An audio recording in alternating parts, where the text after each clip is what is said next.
ভারতবর্ষের স্বাধীনতা আন্দোলনের মহান বিপ্লবীর জন্মজয়ন্তী উদযাপন করা হলো আজ। 7ই ডিসেম্বর ভারতবর্ষের স্বাধীনতা আন্দোলনের সহস্র আন্দোলনের অন্যতম বিপ্লবী যতীন্দ্রনাথ মুখোপাধ্যায়ের 146তম জন্মজয়ন্তী উদযাপন করা হলো আজ সকালে খোয়াইয়ের লালছড়া বাঘাযতীন ক্লাবে। মূলত লালছড়া বাঘাযতীন ক্লাবের নামকরণ করা হয় এই বিপ্লবীর নাম অনুসারে। বিপ্লবী যতীন্দ্রনাথ মুখোপাধ্যায়কে ভারতবর্ষের মানুষ বাঘাযতীন নামেই জানেন। আজকের এই জন্মজয়ন্তী উদযাপন অনুষ্ঠানে উপস্থিত ছিলেন লালছড়া বাঘাযতীন ক্লাবের সভাপতি তারাপদ রায়। অনুষ্ঠানের সঞ্চালনার দায়িত্বে ছিলেন সংস্কৃতি কর্মী গণেশ দেব রায়। মুখ্য বক্তা হিসাবে উপস্থিত ছিলেন প্রাক্তন শিক্ষক মলয় চক্রবর্তী সহ ক্লাবের অন্যান্য কর্মকর্তারা। বাঘাযতীন জন্মজয়ন্তী অনুষ্ঠানে বাঘাযতীনের মূর্তিতে ফুল দিয়ে শ্রদ্ধা জানান অনুষ্ঠানের উপস্থিত সকল অতিথিরা।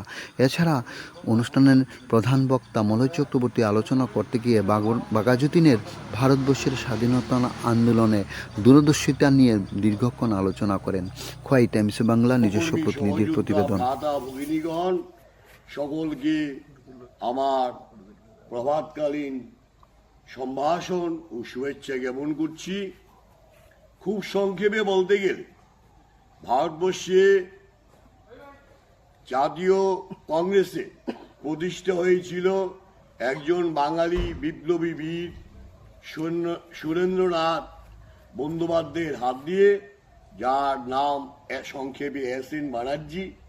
তিনি ছিলেন ভারতবর্ষের ইন্ডিয়ান ন্যাশনাল কংগ্রেসের প্রথম জাতীয় সভাপতি, যদিও এনি বেসান্ট নামে একজন ইউরোপিয়ান তাকে এই কার্যে সহায়তা করেছিলেন।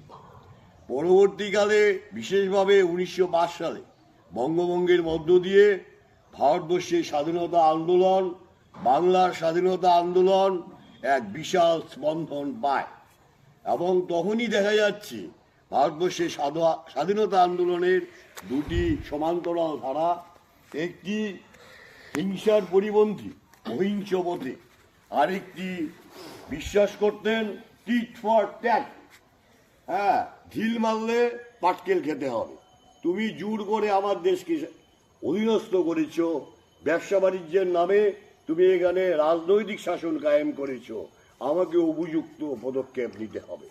সেই পদক্ষেপের ধারায় অখণ্ড বঙ্গদেশের বাঙালি বীর সন্তানরা, সন্ততিরা এগিয়ে গেছেন এবং এটা ঐতিহাসিক সত্য পর্যবেক্ষণে ধরা পড়ে ভারতবর্ষের সমগ্র স্বাধীনতা আন্দোলনে মোর দ্যান